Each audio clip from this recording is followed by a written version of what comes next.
Episode 146. Oviya கூறியதை கேட்டு சேவியரும் அரோராவும் அவளை திரும்பி பார்த்தார்கள். என்ன சொல்லுங்க மிஸ் ஓவியா, எதுவா இருந்தாலும் தயங்காம சொல்லுங்க. ஆர்வமாக அவள் கூற வருவதை எதிர்பார்த்து கேட்டான் சேவியர். ஏற்கனவே அவனின் எதிர்பார்ப்புகள் என்ன என்று அவளிடம் கூறிவிட்டான்.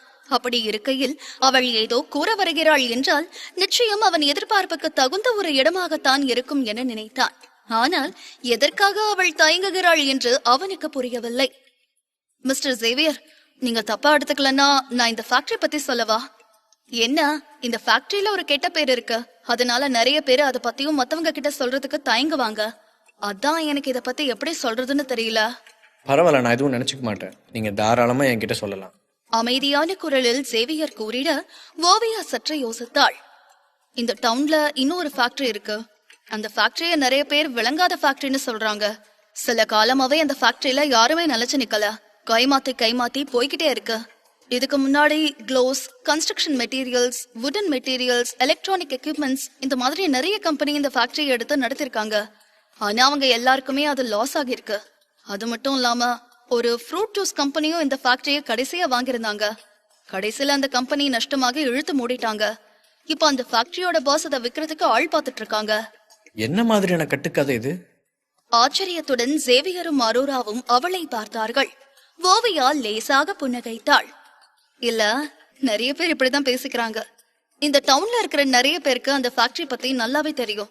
அதனாலதான் அதை யாருமே வாங்காம இருக்காங்க. அதுக்கு இருக்கிற கெட்ட பேர்னாலதான் அந்த பாஸ் அந்த ஃபேக்டரிய விற்க முடியாம தடுமாறிட்டு இருக்காரு. இப்ப அவங்க எவ்வளவு விலைக்கு விற்கிறதுக்கு தயாரா இருக்காங்க?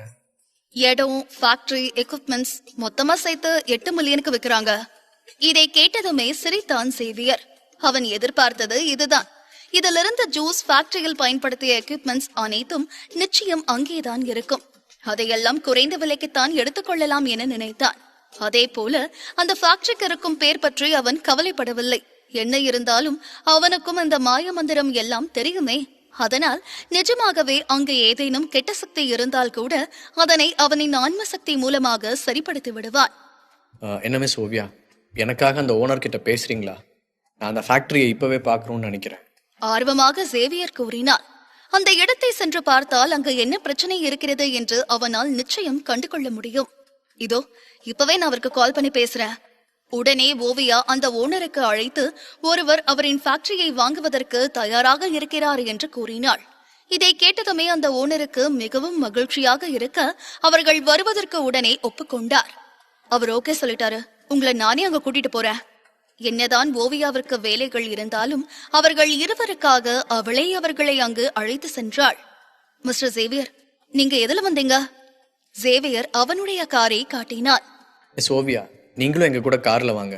ஃபேக்டரியை பார்த்து முடிச்சதும் உங்களை இங்க விட்டுட்டு நாங்க போறோம். அவனுடைய பென்ட்லி காரை ஆச்சரியத்துடன் பார்த்தாள் ஓவியா. இவ்வளவு சிறிய வயதில் இவ்வளவு பெரிய விலை உயர்ந்த காரை வைத்திருப்பான் என்று அவள் எதிர்பார்க்கவே இல்லை. என்ன இருந்தாலும் உங்களுக்கு ரொம்ப பெரிய மனசு. சொல்ல போனா நான் தான் உங்களுக்கு நன்றி சொல்லணும். நீங்க எனக்கு ரொம்ப பெரிய உதவி பண்ணிட்டு இருக்கீங்க. நான் ஜஸ்ட் உங்களை டிரைவ் தானே கூட்டிட்டு போறேன். லேசாய் புன்னகைத்தபடி காரை ஓட்ட ஆரம்பித்தான் சேவியர். ஓவியா வழி சொல்ல அந்த பக்கம் வண்டியை ஓட்டினான் சேவியர். ஃபேக்டரியை வெளியே இருந்து பார்ப்பதற்கே அது நன்றாக இருந்தது. கட்டிடங்களும் அங்க இருக்கும் பொருட்களுமே புத்தம் புதிதாய் இருந்தது. சுத்தி அடிக்கப்பட்டிருக்கும் பெயிண்ட் கூட இன்னும் புதிதாகவே இருந்தது. இந்த ஃபேக்டரியை பார்க்க ரொம்பவே நல்லா இருக்கு. அப்புறம் ஏன் இதுல என்ன பிரச்சனை இருக்குன்னு சொல்றாங்க? இதுக்கு முன்னாடி இங்க இருந்த ஜூஸ் கம்பெனி ரொம்ப எஃபிஷியன்டா இருந்தாங்க. அவங்களோட வருஷ ப்ராஃபிட் 2 மில்லியனுக்கும் மேல இருக்கும். அந்த ஜூஸ் கம்பெனியோட பாஸ் இந்த ஃபேக்டரியை வாங்குறதுக்கு முக்கியமான காரணம் அவங்களோட பழைய ஃபேக்டரி ப்ரொடக்ஷன் லிமிட்டை ரீச் பண்ணிடுச்சுன்னு இதை சூஸ் பண்ணாரு. ஆனா அவர் இதை வாங்கின 3 மாசத்திலேயே ஒட்டு மொத்தமான சேல்ஸும் நஷ்டமாகி கம்பெனியை இழுத்து 3 அளவுக்கு ஆயிடுச்சு. இப்ப அந்த ஓனருக்கு இருக்கிற ஒரே சொத்து இந்த ஃபேக்டரி மட்டும்தான். இதை மட்டும் அவரால் விற்க முடியலன்னா அவரோட நிலைமை ரொம்ப மோசமாயிடும். சேவியர் தீவிரமான யோசனையில் இருந்தான். நிச்சயம் ஃபேக்டரி உள்ளே ஏதேனும் பிரச்சனை இருக்கும் என யோசித்தான். ஃபேக்டரி இருக்கும் காம்பவுண்டுக்கு உள்ளே நுழைந்ததுமே அவனுக்கு தீய சக்திகளின் நடமாட்டம் அங்கு இருப்பது போல தோன்ற ஆரம்பித்தது.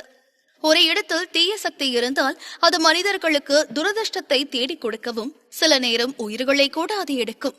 ஃபேக்டரியின் முன்பு நடுத்தர வயதுடைய ஒருவர் பதட்டத்துடன் அவர்களுக்காக காத்திருந்தார். சேவியர் கார் வருவதை பார்த்ததுமே புன்னகையுடன் அவர்கள் பக்கம் வந்தார். மிஸ்டர் சேவியர், இவர்தான் ஃபேக்டரி ஓனர் கிறிஸ்டோபர்.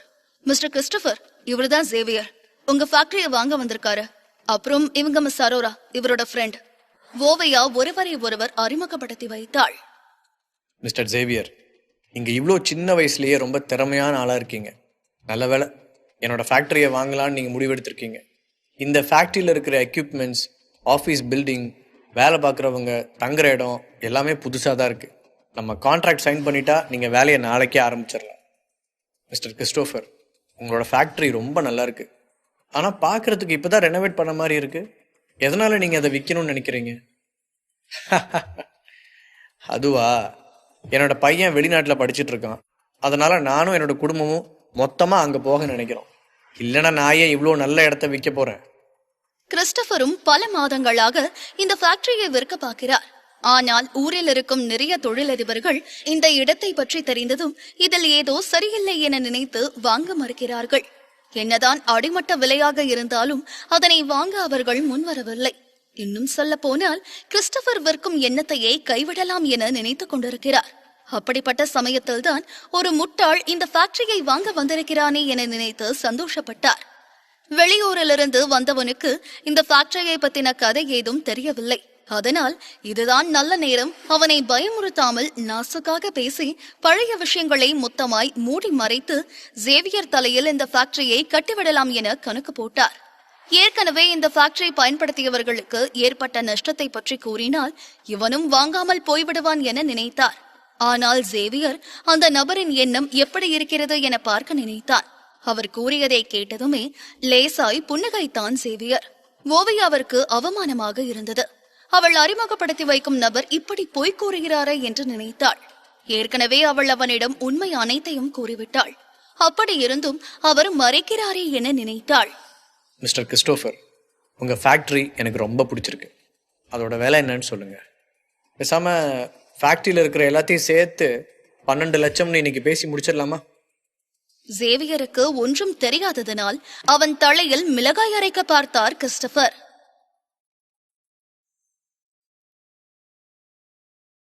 எபிசோட் 147.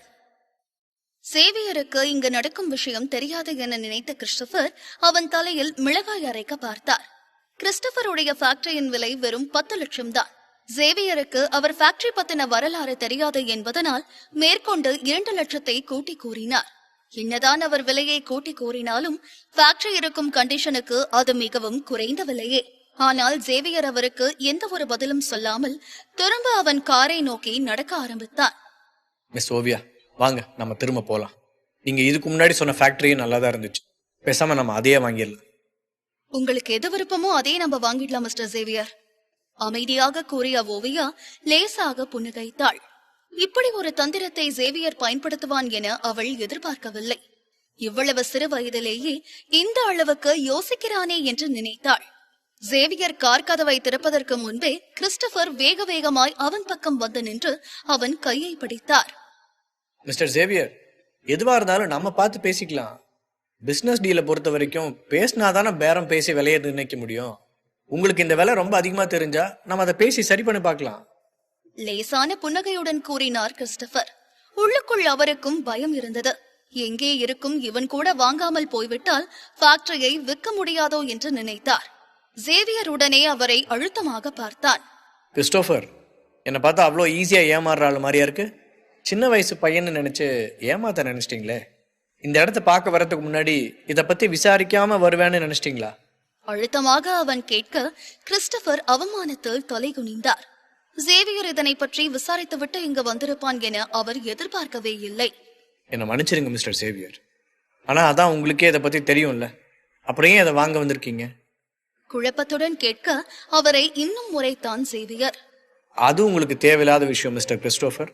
ஒழுங்கா இந்த இடத்துக்கு தகுந்த விலையை மட்டும் சொல்லுங்க, இல்லைன்னா நான் இங்கிருந்து கிளம்பி போயிட்டே இருக்கேன். ஒரு நிமிடம் யோசித்த கிறிஸ்டோபர் பல்லை கடித்தார். சரி, 8 மில்லியன் கொடுங்க. என்னதான் கிறிஸ்டோபர் ஆரம்பத்திலேயே வெறும் 8 மில்லியன் கூறியிருந்தாலும் நிச்சயம் யாரும் வாங்கி இருக்க மாட்டார்கள். அதனால் அவர் அதை பற்றி கூறாமல் வேறு ஒரு தொகையை கூறினார். ஆனால் இப்பொழுது நிஜமாகவே அவரின் ஃபேக்டரியை ஒருவன் வெறும் 8 மில்லியனுக்கு வாங்க போகிறான் என நினைக்கவே அவருக்கு கஷ்டமாயிருந்தது. 8 மில்லியன்? ரொம்ப அதிகமாக இருக்கே. என்கிட்ட இப்போதைக்கு அவ்வளோ பணம் இல்லை. மிஸ்டர் சேவியர், ஏற்கனவே இந்த விலை அடிமட்ட ரேட்டு. இதில் இருக்கிற எக்யூப்மெண்ட்ஸ் மட்டுமே 5 மில்லியனுக்கு போகும். பதட்டத்துடன் அவனை பார்த்து கூறினார் கிறிஸ்டபர். இந்த விலையே அதிகம் என சேவியர் கூறுகிறானே என நினைக்கவே அவருக்கு அழுகை வருவது போல இருந்தது. மிஸ்டர் கிறிஸ்டபர், அதான் நீங்களே பாத்துட்டீங்கல்ல. மிஸ்டர் சேவியர் நேரடியாவே சொல்லிட்டாரு. அவரும் இப்பவே இடத்த வாங்குறதுக்கு தயாரா இருக்காரு. சோ இன்னும் கொஞ்சம் விலைய குறைச்சு பேசுங்க. அதுவும் இல்லாம இதுக்கு முன்னாடி நீங்களே சொல்லிருக்கீங்க, நிஜமாவே ஒருத்தர் இந்த இடத்த வாங்கணும்னு வந்தா அவங்களுக்கு 7 மில்லியனுக்கு கூட கொடுக்கறேன்னு. என்ன மிஸ் ஓவியா, 1 மில்லியனுக்கு நீங்க குறைச்சு பேசுறீங்க? ஆச்சரியமாய் அவளை பார்த்து கேட்டார் கிறிஸ்டபர். அவருக்கே தெரியும் இதை விட்டால் அவருக்கு வேறு வழி இல்லை என்று. ஓவியா சேவியரிடம் அனைத்தையும் கூறிவிட்டாள் என புரிந்து கொண்டார். அதனால் இதற்கு மேல் மறைப்பதற்கு ஒன்றுமில்லை என நினைத்தார். சரி, அதான் விலையை குறைச்சு கேட்டிருக்கீங்க. அதுவும் இல்லாம மிஸ்டர் சேவியரும் இதை உடனே வாங்குறதுக்கு தயாரா இருக்காரு. சோ கடைசியா 7 மில்லியனுக்கு முடிச்சுக்கலாம். நீங்க எப்ப கான்ட்ராக்ட் போட தயாரா இருக்கீங்க மிஸ்டர் சேவியர்? பல்லை கடித்துக் கொண்டு வேறு வழி இல்லாமல் இதற்கு ஒப்புக்கொண்டார் கிறிஸ்டபர். அது மட்டும் இல்லாமல் இந்த துரதிருஷ்ட ஃபேக்டரி அவருக்கு இனிமேல் தேவையில்லை. அதனால் இதை யார் என்ன விலைக்கு வாங்க வந்தாலும் அதனை விற்றுவிடலாம் என்ற நினைப்பில் இருந்தார். ஏற்கனவே அவரிடம் இப்பொழுது காசு இல்லை. அதனால் அவர் இந்த ஃபேக்டரிக்கு தண்டு செலவு செய்வதற்கு பதிலாய் அடிமட்ட விலைக்கு விற்றுவிடலாம் என நினைத்தார். இன்னும் சொல்ல போனால் சேவியர் இந்த இடத்தின் உண்மையான விலையான 10 மில்லியனுக்கே வாங்க தயாராக இருந்தார். அந்த ஃபேக்டரி ஒட்டு மொத்தமாய் 20,000 சதுர அடிக்கு பறந்து விரிந்து பெரிதாகவும் புத்தம் புதிதாகவும் இருந்தது. என்னவோ இது அவனுக்கு கடவுள் கொடுத்த பரிசு போல தோன்றியது. இப்பொழுது கிறிஸ்டபர் வெறும் 7 மில்லியனுக்கு அதனை பேசிட அது அவனுக்கும் சாதகமாய் மாறியது. பாசிபிள்னா இப்பவே நாம கான்ட்ராக்ட் சைன் பண்ணிக்கலாம். ஆனா என்கிட்ட இப்போ கேஷா 4 மில்லியன் தான் இருக்கு. மிச்சம் 3 மில்லியன் ஒரு வாரத்துல உங்களோட அக்கௌண்ட்டுக்கு நான் டிரான்ஸ்ஃபர் பண்ணிடுறேன். மிஸ் ஓவியா, எனக்காக லோன் அப்ளை பண்ண முடியுமா? அதில் ஒரு நிமிடம் தயக்கத்துடன் யோசித்தாள் ஓவியா. வெல், நீங்க கேட்டதுனால கண்டிப்பா லோன் அப்ளை பண்ண முடியும். ஆனா இந்த ஃபேக்டரியோட வரலாறு பத்தி தெரிஞ்சதுனால எனக்கு என்னமோ இத காரணம் காட்டி பேங்க்ல லோன் வாங்க முடியாதோன்னு தோணுது. இவ்வளவு தூரம் அவள் தனக்காக உதவி செய்கிறாளே என நினைத்து நன்றி உணர்வோடு அவளை பார்த்தான் சேவியர். மிஸ் ஓவியா, நீங்க கவலைப்படாதீங்க. கண்டிப்பா நான் லோன் ஒரே வாரத்துல கட்டிடுவேன். என்னோட ஊர்ல எனக்கு 100 ஏக்கர் நிலம் இருக்கு. கூடவே அங்க இருக்கிற ஏரியும் மலைகளும் நான் குத்தகைக்கு எடுத்திருக்கேன். அது மட்டும் இல்லாம என்னோட பச்சை மலை மூலிகை எல்லாமே டவுன்ல நல்லபடியா சேல் ஆயிட்டு இருக்கு. அதனால கண்டிப்பா என்னால அதெல்லாம் ஒரே வாரத்துல திருப்பி கொடுக்க முடியும். ஓவியாவும் கிறிஸ்டபரும் அதிர்ச்சியாக அவனை பார்த்தார்கள். மிஸ்டர் சேவியர், பச்சைமலை மூலிகை எல்லாமே உங்களோடது தானா? ஆச்சரியமாக கேட்க அதில் சிரித்தான் சேவியர். ஆமா, உங்களுக்கு அதை பத்தி தெரியுமா? மிஸ்டர் சேவியர், உண்மையிலேயே நீங்க ஒரு ஃபேண்டாஸ்டிக்கான ஆளு. இவ்வளவு சின்ன வயசுல இவ்வளவு பெரிய அச்சீவ்மெண்ட் பண்ணிருக்கீங்க. இங்க இருக்கிற எல்லாருக்குமே பச்சைமலை மூலிகையை பத்தி நல்லாவே தெரியும். அது ரொம்ப எஃபெக்டிவா இருக்கு. எல்லா நோயவும் அது ரொம்ப சுலபமா குணப்படுத்துது. எல்லாத்துக்குமே அது ஒரு நல்ல மருந்தா இருக்கு. ஆனா என்ன, கொஞ்ச நாளாவே அந்த மூலிகை செடியில சில பிரச்சனை இருக்கு. திடீர்னு மார்க்கெட்ல அவுட் ஆஃப் ஸ்டாக் ஆகுது. அதனால எங்களுக்கு வேற வழி இல்லாம பினிஷ்ட் ப்ராடக்டா தான் வாங்க வேண்டியதா இருக்கு. அது எல்லாமே விலை ரொம்ப அதிகமாவும் இருக்கு. அதனால எல்லாருனாலையும் அதை வாங்க முடிய மாட்டேங்குது. இதை கேட்டதுமே சேவியரின் கோபம் இன்னும் அதிகரித்தது. ஒருத்தர் என்னோட மூலிகை தோட்டத்தை வாங்கணும்னு நினைச்சாரு. ஆனா நான் ஒத்துக்கல. அதனாலதான் என்னோட பச்சை மலை மூலிகைக்கு கெட்ட பேரை உருவாக்குறதுக்கு இதெல்லாம் பண்ணிட்டு இருக்காரு. நீங்க கவலைப்படாதீங்க. இந்த ஃபேக்டரிய என்னோட பச்சை மலை மூலிகையை ஹெர்பல் டீயா மாத்தி விற்கிறதுக்காக தான் நான் வாங்குறேன். கண்டிப்பா ரீசனபிள் பிரைஸ்ல தான் அது எல்லாமே இருக்கும். சாதாரண மக்கள் எல்லாரும் வாங்கக்கூடிய விலையில தான் அது எல்லாத்தையுமே விற்க போறேன். அப்புறம் பாப்போம் எப்படி அவங்க விலையை உயர்த்தி விற்கிறாங்கன்னு. இதை கேட்டதும் அவனை ஆச்சரியமாக பார்த்தாள் ஓவியா. உங்களுக்கு ரொம்ப தைரியம் தான் மிஸ்டர் சேவியர். கவலைப்படாதீங்க, உங்களோட லோனை நான் அப்ரூவ் பண்றேன். எனக்கு தெரியும் கண்டிப்பா நீங்க அதை சீக்கிரமே கொடுத்துருவீங்க. அதே போல மார்க்கெட்ல பச்சைமலை மூலிகை செடியோட ரெப்புடேஷனும் நீங்க நல்லபடியா மெயின்டைன் பண்ணுங்க. இந்த பிசினஸ் உங்களுக்கு டாப்ல போகும். புன்னகையுடன் ஓவியா வாழ்த்து கூற அதில் சம்மதமாய் தலையசைத்தபடியே புன்னகைத்தான் சேவியர்.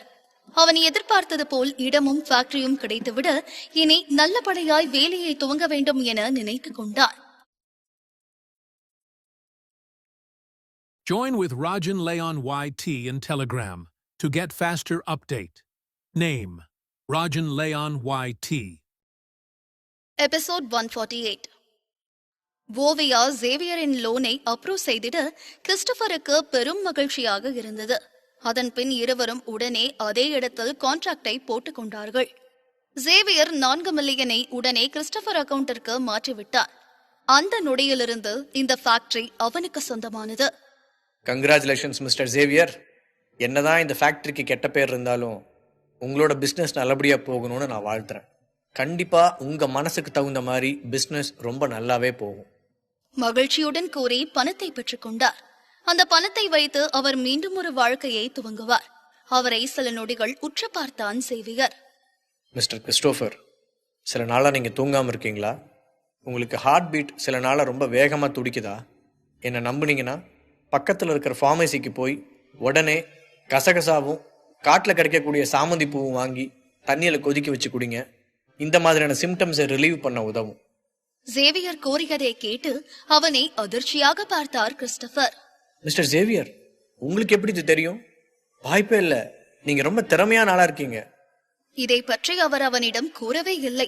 அப்படி இருக்கையில் எப்படி தன்னை கண்டு கொண்டான் என ஆச்சரியமாய் பார்த்தார். நானும் ஒரு டாக்டர் தான். அதில் சம்மதமாய் தலையசைத்த கிறிஸ்டபர் அங்கிருந்து கிளம்பினார். அதன் பின்பு சேவியர் ஓவியாவை திரும்பவும் வங்கிக்கு அழைத்து வந்தார். என்று அவள் நிறைய உதவி அவனுக்கு செய்துவிட்டாள். அதனால் அவன் அவளுக்கு நன்றி கடன் பட்டிருக்கிறார். திரும்பி போகும் வழியில் சேவியர் அரோராவிடம் பேசிக்கொண்டே வந்தார். அரோரா, இதுக்கப்புறம் தான் நமக்கு நிறைய வேலை இருக்கு. நீ தான் எனக்கு எல்லாத்துக்கும் உதவியா இருக்கணும்.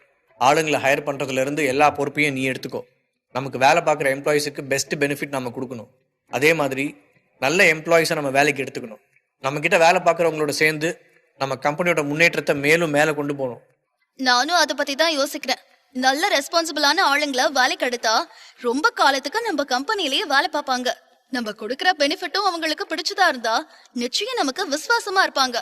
அப்புறம் சேவியர், ஃபேக்டரி ஆரம்பிக்கிறதுக்கு இன்னும் ஏகப்பட்ட ப்ரொசீஜர் இருக்கு. அதை எதையுமே நம்ம இன்னும் பண்ணவே இல்லை. நீ அதை பற்றி கவலைப்பட வேண்டாம். இப்போதான் ஓவியா என்கிட்ட இதை பற்றி பேசினாங்க. நமக்கு தேவையான எல்லா ஹெல்ப்பையும் பண்ணுறதுக்கு ஆள் அனுப்புறேன்னு சொல்லியிருக்காங்க. இருவரும் பேசிக்கொண்டு ஊருக்கு சென்றார்கள். சேவியர் அவனின் பெற்றோர்களிடம் ஃபேக்டரியை வாங்கிவிட்டதாக கூறினான். அதனால் இனிமேல் மூலிகை செடிகளை நட்டு வைப்பதை பற்றி அவர்கள் கவலை கொள்ள வேண்டாம் என்றான். இரவு நேரத்தில் சேவியர் யாருக்கும் தெரியாமல் மூலிகை தோட்டத்தில் ரகசியமாய் நுழைந்து அங்கிருக்கும் தண்ணீரில் அவனின் ஆன்ம சக்தியை செலுத்தினான். இதன் மூலமாய் மூலிகை செடிகளின் வளர்ச்சி இன்னும் கூடும். 5 நாட்களுக்கு முன்பாகவே மூலிகை செடிகளை அறுவடை செய்தார்கள். உடனே சேவியர் ஏற்கனவே புக்கிங் செய்த மருத்துவமனைக்கும் பார்மாசூட்டிக்கல் கடைகளுக்கும் அழைத்து செடிகளை எடுத்துக் கொள்ளுமாறு கூறினார். வழக்கத்தை விட இன்னும் மகிழ்ச்சியில் இருந்தார்கள் அவர்கள். உடனே அதனை எல்லாம் எடுத்துக்கொள்ள வண்டிகளை அனுப்பி வைத்தார்கள். முன்பெல்லாம் இதிலிருந்து அவர்களுக்கு ஒவ்வொரு 500 கிராம் பாக்கெட்டிலிருந்து 50 ரூபாய் மட்டுமே லாபம் கிடைக்கும். அவனிடம் 100 ரூபாய்க்கு வாங்கி 150 ரூபாய்க்கு விற்பார்கள்.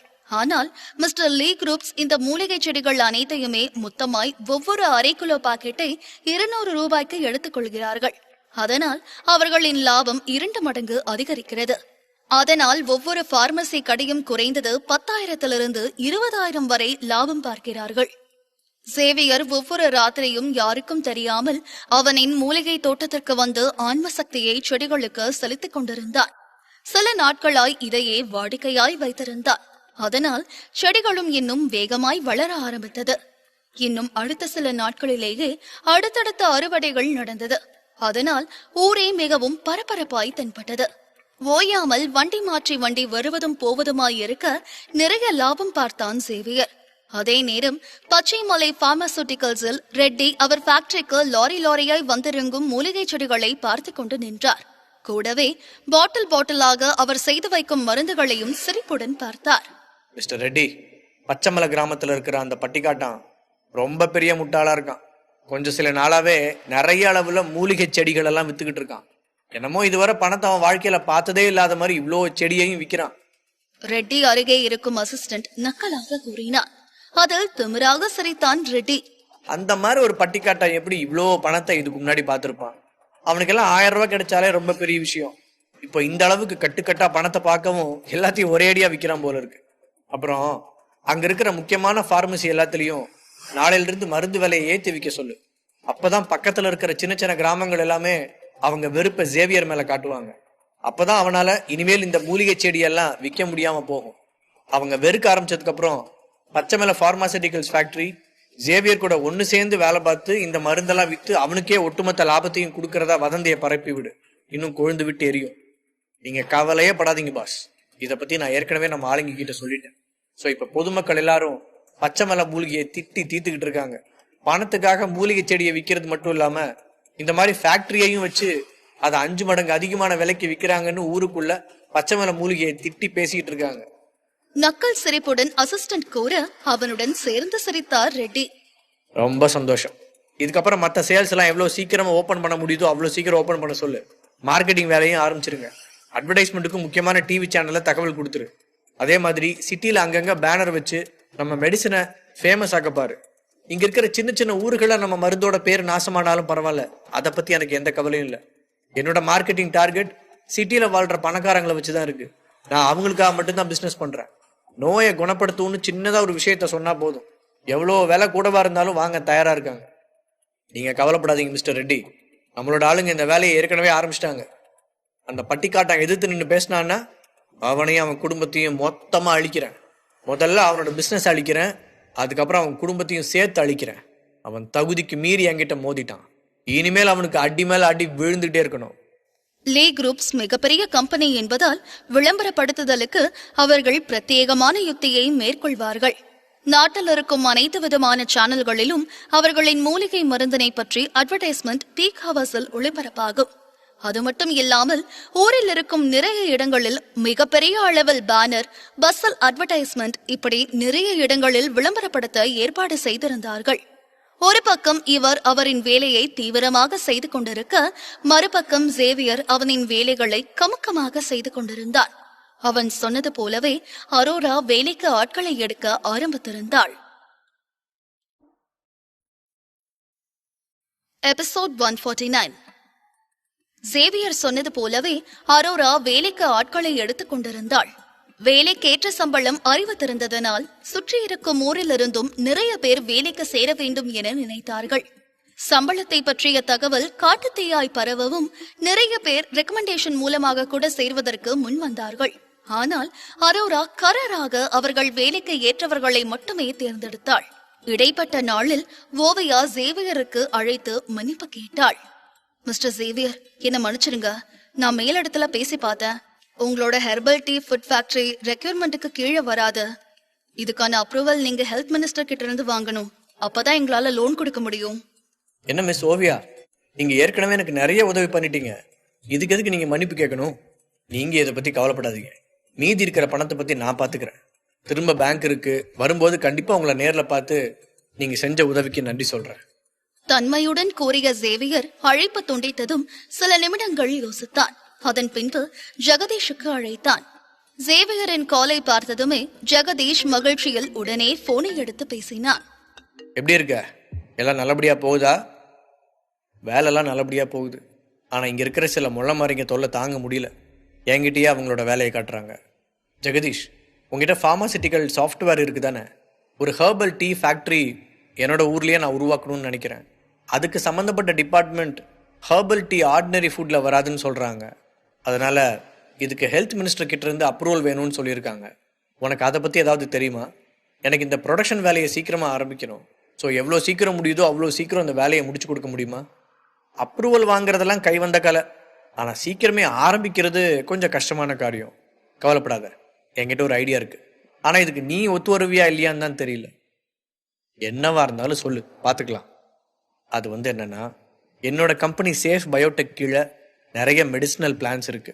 அந்த ஃபேக்டரி எல்லாமே மருந்து ப்ரொடியூஸ் பண்ணுறதுக்கு தயாராக தான் இருக்கு. அதுவும் இல்லாமல் கவர்மெண்ட் அப்ரூவல் இருக்கு.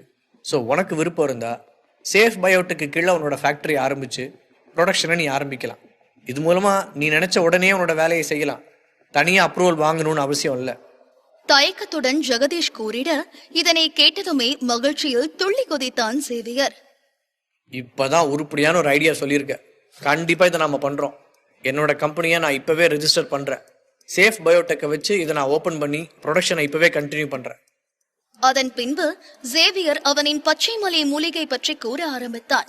இதனை கேட்டதுமே அதிர்ச்சி அடைந்தான் ஜெகதீஷ். ஜேவியர், நீ சொல்ற பேர்ல ஒரு மெடிசன் நம்ம சிட்டிலையும் ரீசெண்டா பரவிட்டு இருக்கு. அதோட பேருமே பச்சை மலை மூலிகை தான். என்கிட்ட கூட அதோட பாட்டில் இருக்கு. அது ரொம்பவே நல்லா இருக்கு. என்ன சொல்ற? அந்த மருந்து இப்போ அவ்வளோ பாப்புலரா இருக்கா? லீ குரூப்ஸ் ஏற்கனவே நகரத்திலும் அவனது மருந்தை விற்க ஆரம்பித்திருப்பார்கள் என சேவியர் கொஞ்சம் கூட எதிர்பார்க்கவே இல்லை. ஆமா, ஊர் முழுக்க இதே பேச்சாதான் இருக்கு. ஓர வர்ற எல்லா இடத்துலயும் இந்த மருந்தை பத்தின அட்வர்டைஸ்மெண்ட் தான் இருக்கு. விளம்பரத்துக்காகவே லட்சமா கொட்டியிருப்பானுங்க போல் இருக்கு. அந்த அளவுக்கு இருக்கு. ரொம்ப செலவு பண்ணி இதை மார்க்கெட்ல கொண்டு வந்திருக்கானுங்க. ஸோ இதோட விலையும் கொஞ்சம் அதிகமாக தான் இருக்கு. இதை கேட்டதுமே சேவியர் முகத்தில் விசித்திரமான புன்னகை ஒன்று தோன்றியது. லீ குரூப்ஸ் ஏகப்பட்ட பணத்தை செலவழிச்சு அட்வர்டைஸ்மெண்ட் செய்திருக்கிறார்கள். நிறைய பணத்தை இதில் செலவு செய்திருக்க நிச்சயம் அவற்றை அனைத்தையும் நாசமாக்க வேண்டும் என நினைத்துக் கொண்டான். அச்சச்சோ, ரொம்ப பெரிய தப்பு பண்ணிட்டியே ரெட்டி. உன்னோட லீ குரூப்ஸ் ரொம்ப பெரிய கார்ப்பரேட் கம்பெனி தானே. விலை வித்தியாசத்தை வச்சு என்னை கீழே கொண்டு வர நினைச்சியா? சரி, உன்னோட வழிக்கே நான் வரேன். நீ கேட்டதை உனக்கு நானே தரேன். இனிமேல் என்னோட எல்லா மூலிகை செடியையும் உனக்கே கொடுக்குறேன். உன்னோட குடோன் முழுக்க என்னோட மூலிகை செடியை கொண்டு வந்து நிரப்புறேன். அதுக்கப்புறம் என்னோட ஹெர்பல் டீ மட்டும் ப்ரொடியூஸ் ஆகட்டும். மொத்தமாக அதோட விலை எல்லாத்தையும் குறைச்சி அதை நான் டைரெக்டாக சிட்டிலேயே உன்னோட அட்வர்டைஸ்மெண்ட்டை யூஸ் பண்ணி விற்க போகிறேன். உன்னோட மருந்தில் தான் பச்சை மலை மூலிகை இருக்குன்னு சொல்லியே அட்வர்டைஸ்மெண்ட் கொடுத்துருக்கல. என்னோட ப்ராடக்ட்டை பாரு, பச்சை மூலிகை டீ. இதெல்லாம் டைரெக்டாக என்னோட தோட்டத்திலிருந்து விளைச்சல் செய்த மூலிகை செடியிலிருந்து உருவாக்கின டீன்னு சொல்லி விளம்பரப்படுத்துவேன். ஒரு பாட்டிலையும் நீ 500 ரூபாய்க்கு விற்றன்னா நான் அதை வெறும் 5 ரூபாய்க்கு விற்பேன். அப்போ பார்ப்போம் யாரோடது அதிகமாக வாங்குறாங்கன்னு. கொல்ல விலைக்கு விற்கிற உன்னோடதை வாங்குறாங்களா இல்லை என்னோடதை வாங்குறாங்களான்னு பார்ப்போம். அதுக்கப்புறம் வீட்டுக்கு ஒட்டு மொத்தமாக வாங்கி வச்சிருந்த மூலிகை செடியெலாம் நீ என்ன செய்கிறான்னு நானும் பார்க்குறேன். ரொம்ப அதிகமாக விலை கொடுத்து வாங்கியிருக்கல்ல, நிச்சயம் அதெல்லாம் நஷ்டத்தில் தான் போய் முடியும். இதுக்கு பேர் தான் சொந்த செலவிலேயே சூனியம் வைக்கிறதுன்னு சொல்லுவாங்க. மனதிலே நினைத்து கொண்டான் சேவியர். ஜெகதீஷிடம் பேசி முடித்ததும் பச்சைமலை பார்மாசூட்டிகல்ஸ் ஃபேக்டரிக்கு சென்றார். அன்று இருந்த அதே செக்யூரிட்டி தான் இன்றும் இருந்தான். சேவியர் வருவதை பார்த்ததுமே கட்டையை தூக்கிக் கொண்டு அவனை அடிப்பதற்கு தயாராக இருந்தான். ஏய், உனக்கு இங்க என்ன வேலை? திரும்ப எதுக்காக இங்க வந்திருக்க? கண்ணில் பயம் தெரிய சேவியரை பார்த்து கத்தினான். திரும்பவும் என்கிட்ட அடி வாங்கி சாவாதப்போ போயே உன்னோட பாஸை வர சொல்லு. அந்த ரெட்டி கிட்ட பிசினஸ் விஷயமா நான் ஒரு விஷயம் பேசணும். சீக்கிரம் வர சொல்லு. சாதாரண பட்டி காட்டா நீ அவர்கிட்ட பிசினஸ் பத்தி பேச போறியா? உன் மனசுல என்ன பெரிய இவன் நினைப்பா? திமிராக செக்யூரிட்டி பேச சேவியர் முகம் இறுகியது. அவன் சுதாரிப்பதற்கு முன்பே சேவியர் அவன் கையில் இருக்கும் கட்டையை வாங்கி 2ஆக உடைத்திருந்தான். அதில் செக்யூரிட்டி முகம் பயத்தில் விழுந்தது. ஓ, இப்பவே போய் வர சொல்லு. அதற்கு மேலும் அவனை எதிர்க்கும் தைரியம் செக்யூரிட்டிக்கு இல்லை. உடனே பயத்தில் உள்ளே ஓடினான். அடுத்த 5-6 நிமிடத்தில் மிஸ்டர் ரெட்டியும் அவருடன் சில பேரும் வெளியே வந்தார்கள். சேவியரை கண்டதுமே ரெட்டி முகம் மாறியது. ஏ பட்டிக்காடு, உனக்கு இங்க திரும்ப என்ன வேலை? உனக்கு இறக்கம் பார்த்து உன்னை விடுவேன்னு நினைச்சியா? தேவையில்லாம திரும்ப இந்த இடத்துக்கு வந்து பிரச்சனை பண்ண பார்க்காத. ஒரு தடவை போனா போதுன்னு விட்டுட்டேன். திரும்பவும் அதே மாதிரி விடுவேன்னு நினைக்காத. ரெட்டி, உங்ககிட்ட பிசினஸ் பேசுறதுக்காக தான் இங்க வந்திருக்கேன். இதை இந்த மாதிரி இடத்துல நின்றுக்கிட்டு பேச போறோமா? என்ன பிசினஸா? ஒரு வழியா உன்னோட இடத்த எனக்கே விற்கலான்னு முடிவு பண்ணிட்டியா? திமிராக சிரித்தபடியே கேட்டார் ரெட்டி. அவருக்கு தெரியும் இவன மாதிரியான ஆட்கள் எல்லாம் நீண்ட காலத்திற்கு தாக்குப்பிடிக்க மாட்டார்கள் என்று. சேவியர் அனாவசியமாய் பேசி நேரத்தை வீணாக்க விரும்பவில்லை. என்னோட நிலத்தை நான் உன்கிட்ட விற்க மாட்டேன். ஆனா அதுக்கு பதிலா ஒட்டுமொத்த மூலிகையும் உனக்கே விற்கிறேன். நீ தேவையில்லாம கஷ்டப்பட்டு நிறைய ஃபார்மசி கடையில இருந்தும் ஹாஸ்பிட்டல்ல இருந்தும் என்னோட மூலிகை செடியை வாங்கிட்டு இருக்க. ஏன் பேசாம டைரக்டா என்கிட்ட இருந்தே வாங்கிட்டா ஒரு கிலோவுக்கு 400 ரூபாய்க்கு உனக்கு நானே தரேன். நான் விளைச்சல் பண்ற எல்லாத்தையுமே உன்கிட்ட வித்துறேன். சேவியர் டீலிங் பேச நக்கலாக சிரித்தார் Reddy. Join with Rajan Leon YT in Telegram to get faster update. Name: Rajan Leon YT. Episode 150. Xavier சொன்னதை கேட்டு அவனை நக்கலாக பார்த்தார் ரெட்டி. ஏ பட்டிக்காடு, உனக்கு என்ன அவ்வளோ திமிரா? வெளியே இருக்கிற ஆளுங்க கிட்ட 1/2 கிலோ வெறும் 100 ரூபாய்க்கு தான் வித்துட்டு இருக்க. ஆனா எங்க கிட்ட 1/2 கிலோ 200 ரூபாய்க்கு விற்க பாக்குறியா? எங்களை பார்த்தா உனக்கு முட்டாள் மாதிரி தெரியுதா? கொஞ்சம் இடம் கொடுத்தா ஓவரா பண்ற. உன்னால அடக்க வேண்டிய விதத்துல அடக்கணும். கோபமாக ரெட்டியின் அசிஸ்டன்ட் கூறிட ரெட்டி லேசாக சிரித்தார். அவர் எதிர்பார்த்தது போலவே சேவியர் அவரிடம் வந்திட அவருக்கு இதுவே மகிழ்ச்சியாக இருந்தது. சரி, ஓகே, இந்த வேலைக்கு நான் ஒத்துக்கிறேன். ஆனா ஒரே ஒரு கண்டிஷன். அதுக்கு நீ ஓகே சொன்னா போதும். இந்த வேலைக்கே உங்ககிட்ட இருந்து எடுத்துக்கிறேன். என்ன அதுன்னு சொல்லு. பெருசா எதுவும் இல்லை. இனிமேல் உன்னோட மூலிகை செடியை யார்கிட்டயுமே நீ விற்க கூடாது. அது எல்லாமே டைரக்டா எங்க கிட்ட மட்டும் தான் நீ விற்கணும். எனக்கு அது நிறைய தேவைப்படுது. இப்ப கொடுக்கறத விட இன்னும் அதிகமா எனக்கு வேணும். சேவியர் இதனை கேட்டதுமே சிரித்தான். எங்க ரெட்டி இதற்கு மேல் தன்னிடம் வாங்க மாட்டானோ என நினைத்திருந்தான். ஆனால் அவன் வாங்க தயாராக இருக்க அதில் மகிழ்ந்தான் சேவியர். எவ்வளவு வேண்டுமென்றாலும் ரெட்டி வாங்கிக் கொள்ளட்டும், அவை அனைத்தையும் கொடுப்பதற்கு அவன் தயாராக இருந்தான். ஓகே, எனக்கு இதுல எந்த பிரச்சனையும் இல்லை. உனக்கு வேணும்னா நீயே வண்டியை அனுப்பிவிடு. நான் எல்லா மூலிகை செடியும் உனக்கே தரேன். நாளைக்கு நாங்கள் அறுவடை பண்ண போறோம். இனிமேல் தினமும் அறுவடைக்கு செடிகள் வரும். ஓகே, அப்போ இந்த விஷயம் இதோட முடிஞ்சது. மகிழ்ச்சியாக ரெட்டி கூறிட அங்கிருந்து கிளம்பினான் சேவியர். அவன் சென்றதும் ரெட்டியை அசிஸ்டன்ட் குழப்பத்துடன் பார்த்தான். மிஸ்டர் ரெட்டி, நீங்க ஏன் இவனுக்காக இவ்வளோ இறங்கி போனீங்க? இவன் சாதாரண ஒரு பட்டி காட்டான். அவன் சொன்ன வேலைக்கு நீங்க ஓகே சொல்லியிருக்கீங்க. இன்னும் கொஞ்ச நாள் அவன் சாக போறான். அதுக்குள்ள எவ்வளவு பணம் சம்பாதிக்க முடியுமோ அதை சம்பாதிக்க பாக்குறான். நீங்க இதுக்கு போய் ஒத்துக்கிட்டீங்க. அவன் கிட்ட இருந்து அடிமட்ட விலைக்கு நீங்க எல்லாத்தையும் வாங்குவீங்கன்னு நான் எதிர்பார்த்தேன். அவன் சொன்ன வேலைக்கு நீங்க வாங்குறீங்க. உங்களோட தந்திரம் என்னன்னு எனக்கு புரிய மாட்டேங்குது. ஜாக்சன், நீ ரொம்ப திறமையான ஆளு தான். ஆனா என்ன, சில நேரத்துல சில விஷயங்களை நீ சரியாவே யோசிக்க மாட்டேங்கிற. இந்த சேவியருக்கு நம்ம கிட்ட இருந்து எவ்வளவு பணம் சம்பாதிக்க முடியுமோ அந்த அளவுக்கு சம்பாதிக்கணும்னு பாக்குறான். ஆனா இவன் சரியான பட்டி காட்டான். இவன் என்ன நினைச்சாலும் அவன் லெவலை தாண்டி மேல வரவே முடியாது. இவன் இவ்வளவு தூரம் கேட்கறதுக்கு காரணமே வாழ்க்கையில இது வரைக்கும் பணத்தை பார்த்ததே இல்லாத பஞ்சத்துல தான்.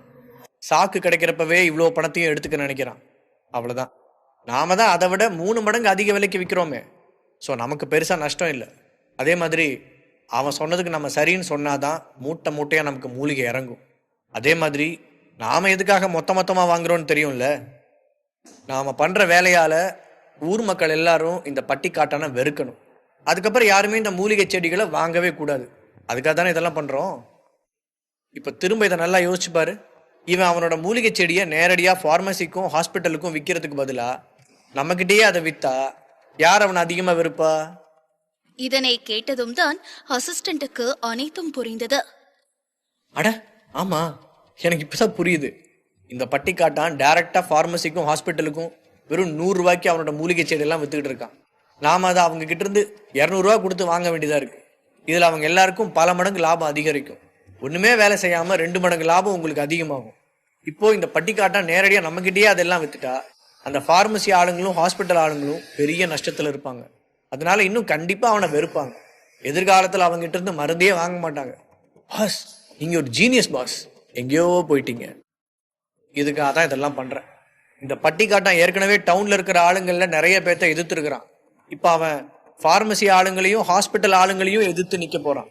அதனால எதிர்காலத்துல இவனோட மூலிகை செடிகளை ஒருத்தனும் வாங்க மாட்டான்.